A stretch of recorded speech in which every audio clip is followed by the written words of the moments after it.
Olá, meus queridos irmãos e amigos, um bom dia na paz de Cristo Jesus.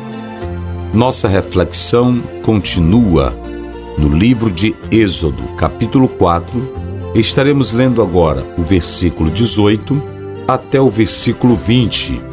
A palavra do Senhor nos fala assim: Então foi-se Moisés e voltou para Jetro, seu sogro, e disse-lhe: Eu irei agora e tornarei a meus irmãos que estão no Egito, para ver se ainda vivem. Disse, pois, Jetro a Moisés: Vai em paz. Disse também o Senhor a Moisés em Midian: Vai, volta para o Egito, porque todos os que buscavam a tua alma morreram. Tomou, pois, Moisés sua mulher e seus filhos e os levou sobre um jumento e tornou à terra do Egito. E Moisés tomou a vara de Deus em sua mão. Nós vamos falar, baseado nesses versículos 18 a 20, sobre voltando outra vez para o Egito. Queridos irmãos, o que nós temos aqui é uma característica importante na vida de Moisés: a obediência. Quando Deus fala com ele que ele deveria voltar ao Egito, ele prontamente tinha certeza que devia satisfação ao seu sogro. Ademais, o rebanho com o qual ele trabalhava não era seu, por isso tinha que entregá-lo. É interessante atentar para essa particularidade bíblica. A Bíblia deixa claro que Moisés pastoreava o rebanho do seu sogro no deserto.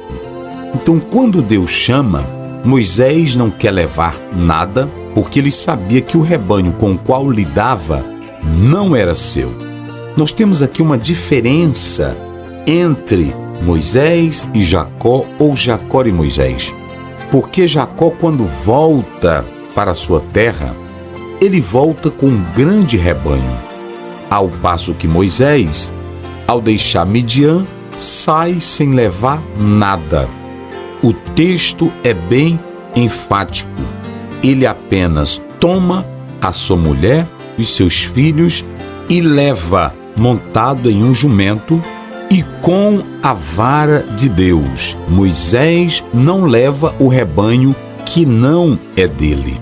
Isso é importante porque fala profundamente aos obreiros do presente século que, ao ser chamado, deve se interessar apenas pelo seu chamado. Ninguém é chamado ou comissionado por Deus para ser rico, para ganhar com a igreja. Moisés deixa o seu sogro sem levar nada. Nós precisamos atentar para essa particularidade de ter o interesse tão somente pelo nosso chamado. Essa é a primeira lição importante, singular, que se percebe nesta chamada de Moisés. Moisés vai diretamente ao seu sogro, do qual recebe permissão para partir. Diversos estudiosos afirmam que nos tempos antigos, isto é, patriarcal, o genro ficava sob a autoridade do sogro. Uma coisa muito importante ainda pode ser dita acerca de Moisés. Isso porque o versículo 19 afirma que todos procuravam tirar a sua vida. Deus assegura que todos já estavam mortos. É interessante que Moisés, ele era considerado pela justiça de Faraó um foragido, alguém que estava sendo procurado pela polícia. É claro, Moisés cometeu um crime, ele matara um homem para defender o povo de Deus. Agora Deus assegura que ele poderia partir, porque quem procurava tirar a sua vida, que em algumas traduções vai aparecer a palavra alma, referindo-se à pessoa de Moisés, estavam mortos. Deus estava trazendo tranquilidade ao coração de Moisés para que ele fosse com toda a paz para o Egito, a fim de desenvolver ali o seu trabalho, a sua missão como homem chamado e escolhido de Deus. Queridos, é interessante analisar como Deus tratou com Moisés nos mínimos detalhes para enviá-lo com a certeza de que ele fora escolhido. Não há como se ter sucesso na missão para a qual Deus nos envia quando somos assediados pela dúvida, pelo medo, pela incerteza. Deus deu todos os sinais necessários. Ademais, ainda acrescentou outros para que esse homem fosse com o coração tranquilo, na certeza de que era o enviado de Deus para libertar o povo dele que estava escravizado no Egito. No Novo Testamento, a mesma frase é dita para José sobre Jesus Cristo. Nós vemos aqui que Deus falou para Moisés: todos que procuram a tua morte já pereceram, já morreram.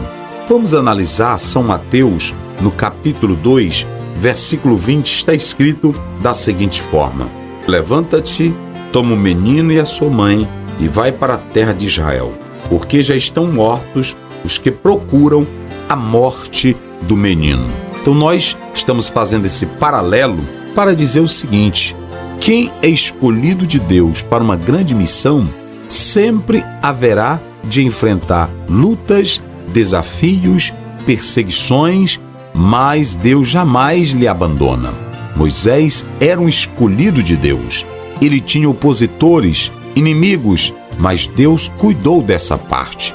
Deus apenas nos coloca para fazermos a obra dos adversários, dos invejosos, dos caluniadores, dos perseguidores. Quem cuida é o Senhor. O obreiro deve ater-se à sua missão, pregar, evangelizar, trabalhar. Quanto aos invejosos, caluniadores, Deus é quem cuida. Moisés era o escolhido. Jesus foi o escolhido para ser o Salvador do mundo. E logo desde o seu nascimento, sempre já vinha enfrentando oposição. Mas Deus também cuidou dos seus opositores. Então aqui está uma lição muito clara para o obreiro do Senhor. Como está escrito em Neemias 6, o importante é fazer a obra. Quanto aos invejosos, opositores, o Senhor Deus, Ele toma conta. Nós podemos analisar, queridos, que a Bíblia diz que ao ser chamado, Moisés toma a sua esposa e filhos. O interessante aqui é que nós podemos também fazer uso do singular, porque nós temos apenas a presença de um dos filhos de Moisés, Gerson. Mas aí nós temos aqui o plural. Tomou, pois, Moisés sua mulher e seus filhos e o levou sobre um jumento e tornou à terra do Egito. E Moisés tomou a vara de Deus na sua mão. Atente para Êxodo, capítulo 2, verso 22. Está escrito assim: a qual teve um filho, e ele chamou o seu nome Gerson, porque disse: peregrino fui em terra estranha.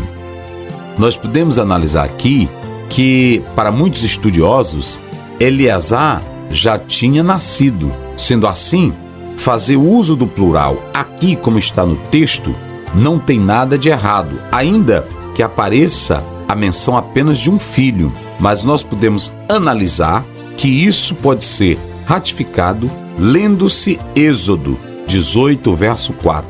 Vamos ler essa passagem bíblica de Êxodo, capítulo 18, verso 4. Diz assim: e o outro se chamava Eliezer, porque disse: o Deus de meu pai foi minha ajuda e me livrou da espada de Faraó. Então, Moisés já tinha os dois filhos. Aqui se faz a menção de um, mas a pluralidade, ela pode ser usada nesse contexto sem nenhum problema. Nós podemos analisar que ainda pode-se fazer um paralelo dessa passagem bíblica relacionada com Mateus, capítulo 2, versículo 13. Veja o que nos diz a palavra do Senhor nesse particular. E tendo-se eles retirado, eis que o anjo do Senhor apareceu a José em sonhos, dizendo: levanta-te, toma o menino e sua mãe, e foge para o Egito, e demora-te lá, até que eu diga, porque Herodes há de procurar o menino para matar. Então, queridos, nós temos aí a chamada de Moisés. Atente para isso, dando ênfase à sua obediência, dando ênfase que todo escolhido sofre, mas que Deus dá vitória. Que o Senhor nos abençoe para sempre. Amém.